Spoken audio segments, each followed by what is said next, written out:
Hey everybody, Tim and Jordan here for the 6th week in a row, Star Trek Lower Decks, Season 1, Episode 6, Terminal Provocations.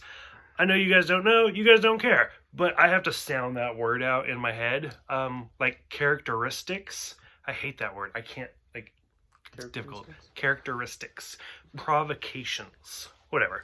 I couldn't say the word hallelujah until I was like 18. So anyways, overall, right off the top, 6th episode, 6th week. What'd you think? This one, it was pretty good to me. I mean, I like the plot points of it, but, it was another Lower Decks episode, so I still thought it was pretty good. Okay. Do you have more to expand on that? No. Nope. The reason I ask, I didn't like it. I didn't like this episode at all. Out of the 6, to me, this was the weakest one. Okay. So that's why I'm hoping to get a little bit more. So we'll kind of, like always, we'll go before, start from the top, work our way down. And then I'm hoping to get a little out of you, see exactly what you like, what you didn't like. The whole opening scene, which I don't know, in hindsight, I'm always the opening scene wasn't necessary, because that's the point of an opening scene, is to kind of set the mood. Right, it kind of explains the rest of the show, basically. But, I don't know, this one, it kind of made me laugh at everything, where they're just trying to, imitate, what does the warp core sound like? No, it sounds like this. No, it's more high-pitched than that. The only reason that this one stood out to me is they name-dropped the Enterprise D specifically, which is kind of interesting, because this takes place after Voyager, 2 years after Voyager returned. So, the Enterprise D has been destroyed for years. There's the Enterprise E at this point. So, but they're it's the Enterprise D at Warp 4. And I was like, that's great. And then they also name drop Voyager. Yeah. So I really like that. But that whole opening scene, it didn't do a goddamn thing. Could have cut it out, would have added another minute and a half to the episode. So the whole opening scene had some really good lines. My favorite, it's the dumbest line, but my favorite line is where they knock Dr. Ta'ana into her nachos. Oh. And she's like, do you know how hard it is to get cheese out of fur?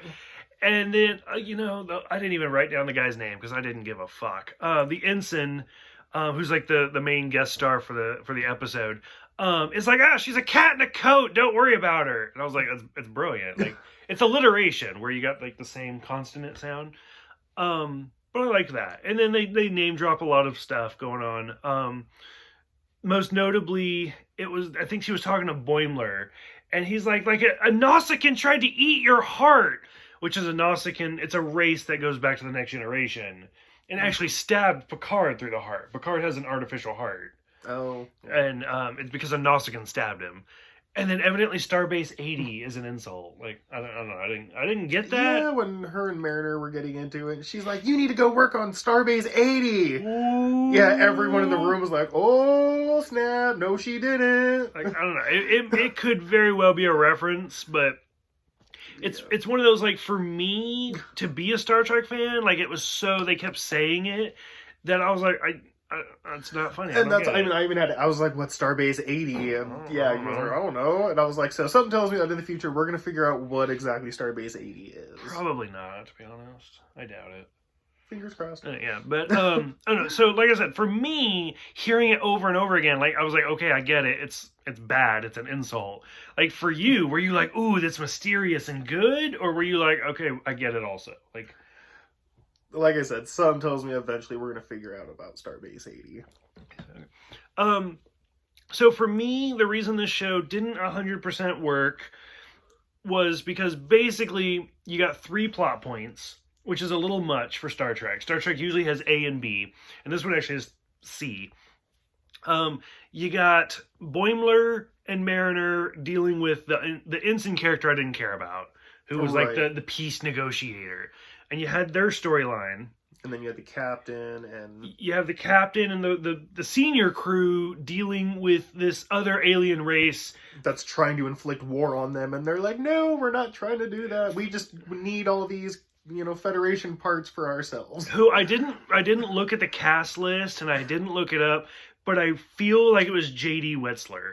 I think is how you say his name. I'm not 100% sure, but hearing just his laugh and stuff, he's played 9 different characters on Star Trek. Everything from like the Next Generation to Voyager. Like he's done it all. Even Enterprise, he's done it all. So I'm pretty sure that was him, but I'm not sure. And he doesn't have weapons, so he's just throwing things at them with their tractor beam.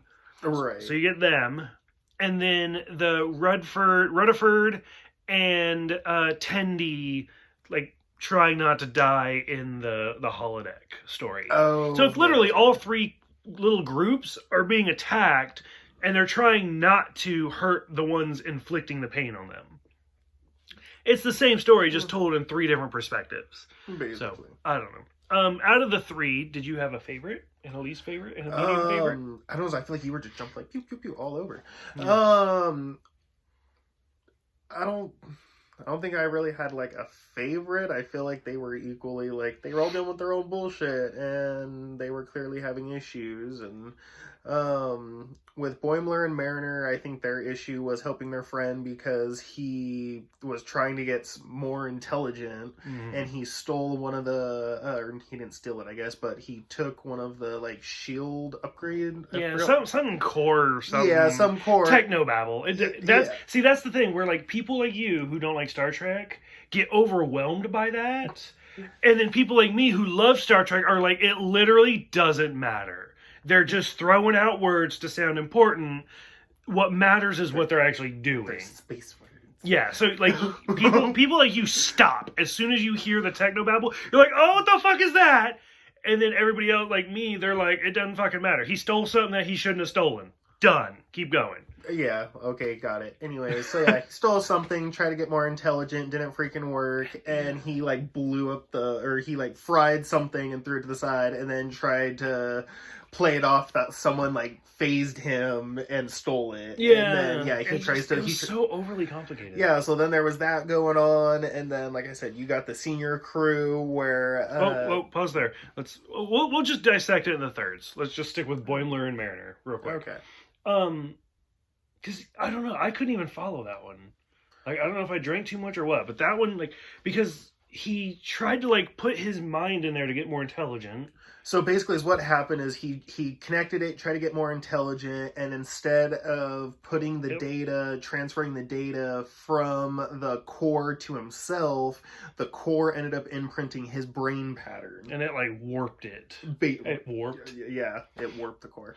It's a warp core breach. But, like that honestly, actually, that's the medium story for me. Like, that's kind of... I didn't love it. I didn't hate it. I was just like, this is so... Well, especially the choo-choo thing. It was it was interesting to me because the peace negotiator was like, wait, we'll just blame it on a whole nother race. And then they were like, no, you can literally cause a war like that. And he's like... So, blame it on the other race? And that's kind of, like, he started out so good, and then as the episode continued, it's like, if I'm going down, you're going down with me. Yeah, literally, it's like, wait a minute. So, like, the whole thing was just really weird. And then, the warp core, we're just gonna call it that. Yeah, it, like, comes alive almost, and then if it touches electricity, or it touches anything that's electronic, it grows and everything. And so it was like, okay, well, that's weird. And then, I don't know if, like, when you said we'll stick with the storyline. So anyway, so it's like, so here you have Boimler and you have Mariner dragging this thing down a hallway, and as it's dragging down the hallway, he's like, oh, it just grabbed a light thing. It just like grew like 5 more pounds, and it's like, oh, okay, so this thing has tentacles and it can just grab whatever the fuck it wants, and it just gets bigger and bigger. So part of me was like, so why didn't it just like connect itself to the ship? And it's just become this massive, 1,000-pound entity. Yeah, right. And so I was like, okay, so it's just gonna grab everything on the wall as they're okay, got it, whatever.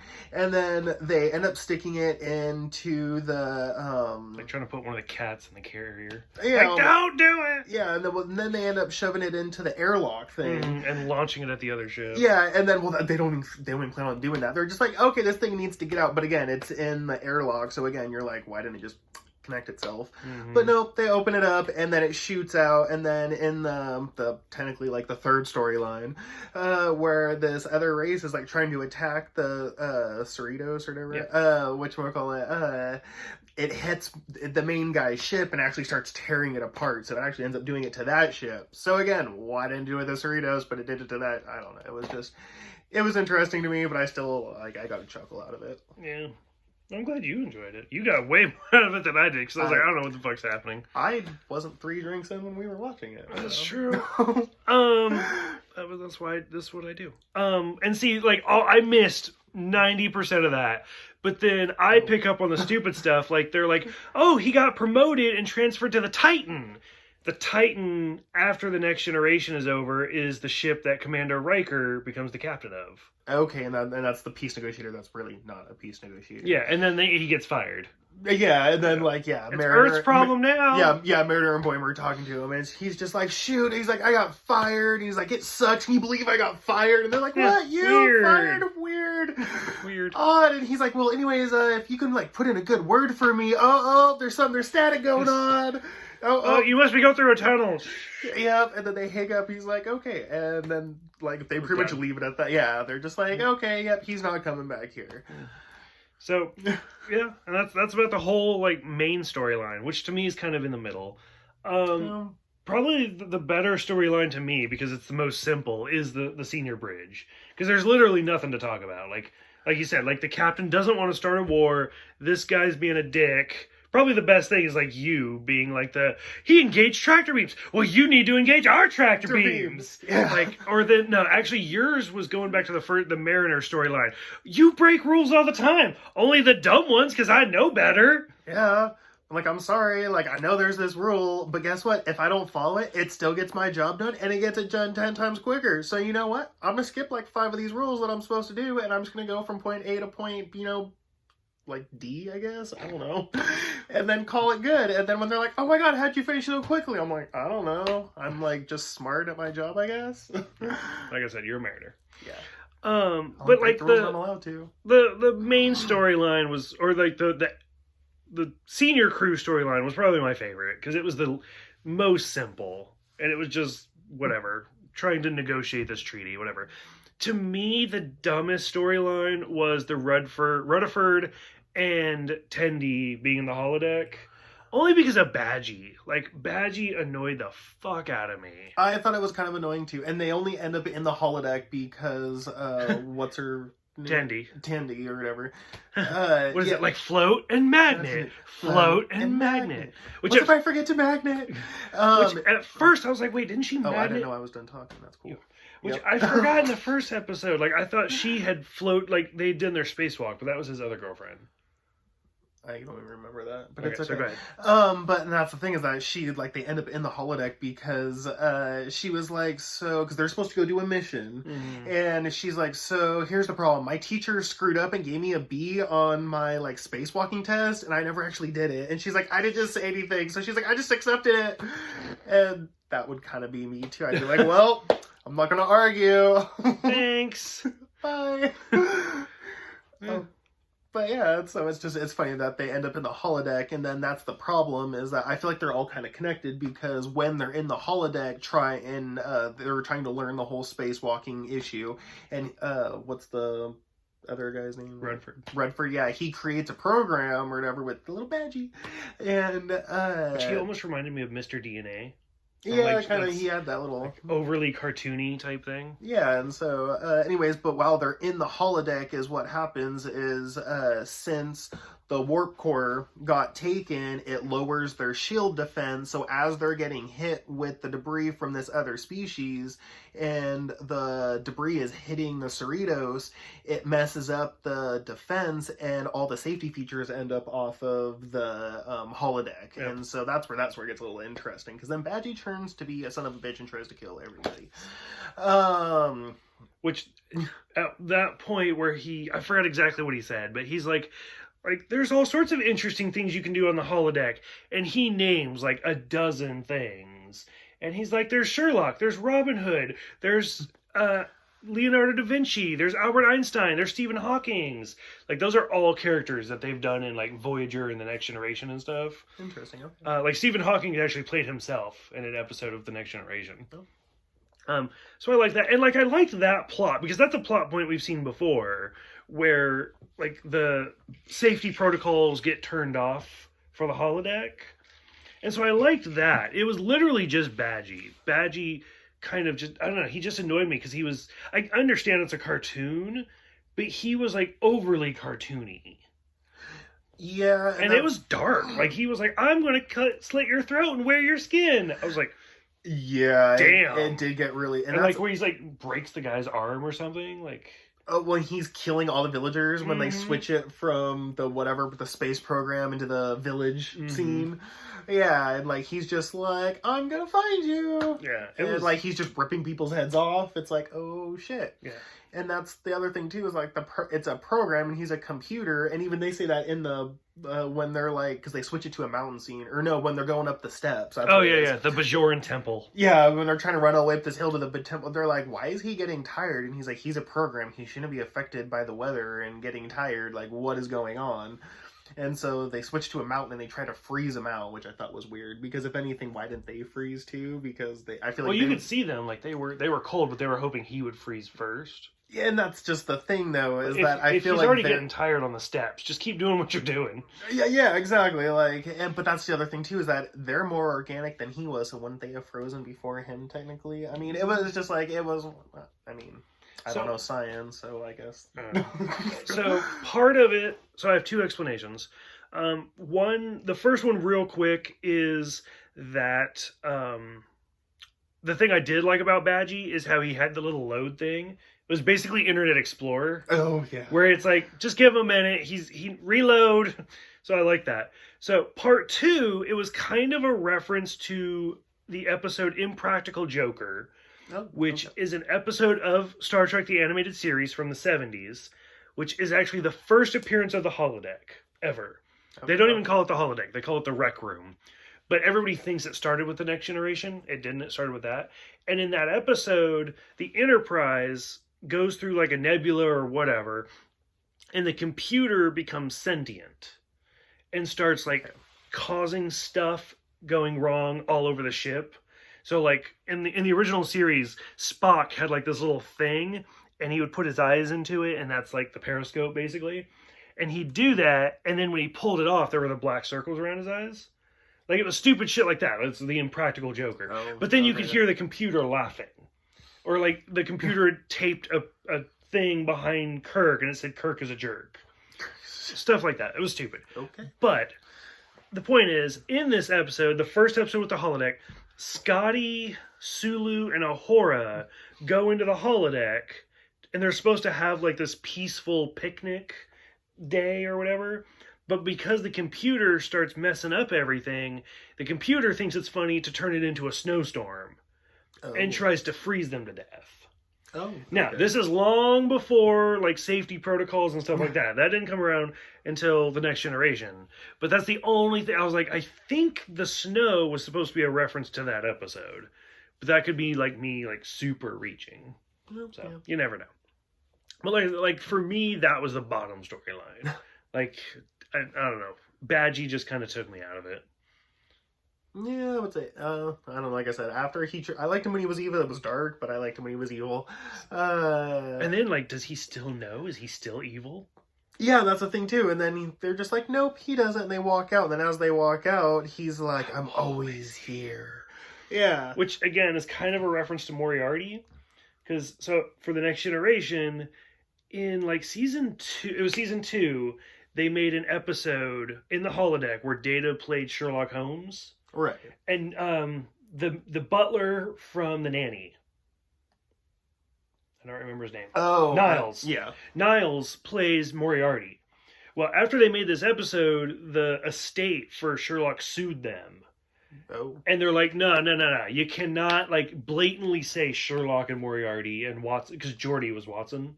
They're like, nah, you can't do it. We thank you. It's great. It's nice. Don't do it again. And then it was like 4 years later. So they got to like season 6. Finally, they got permission to do another one.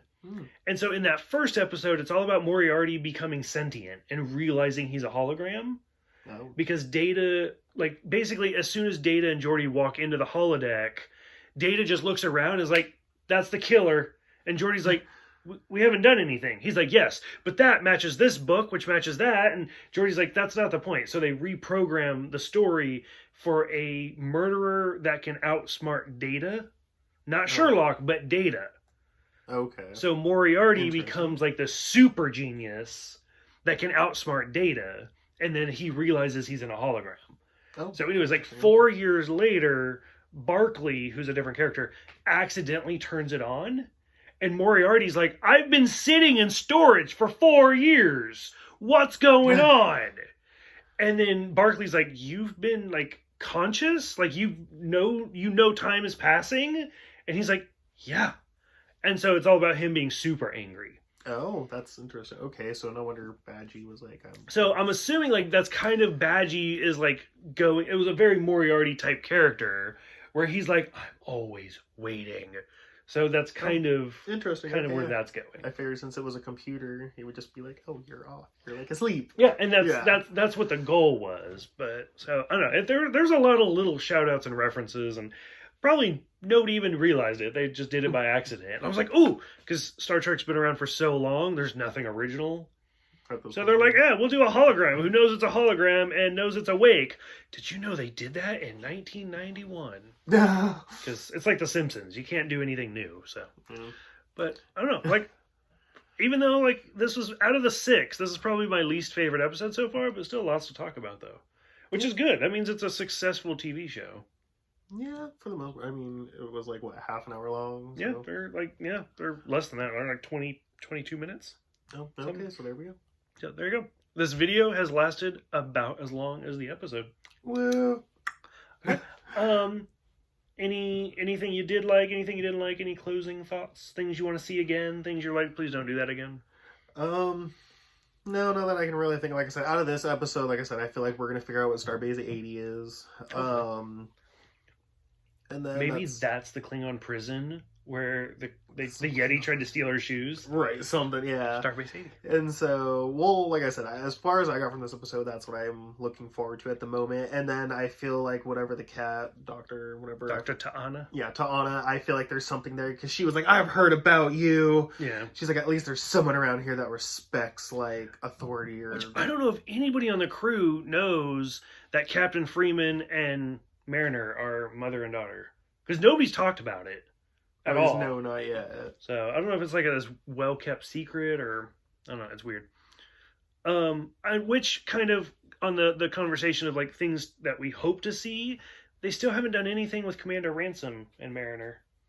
After their thing. Like I figured it would have been boom the next episode. Something, but no, biding time.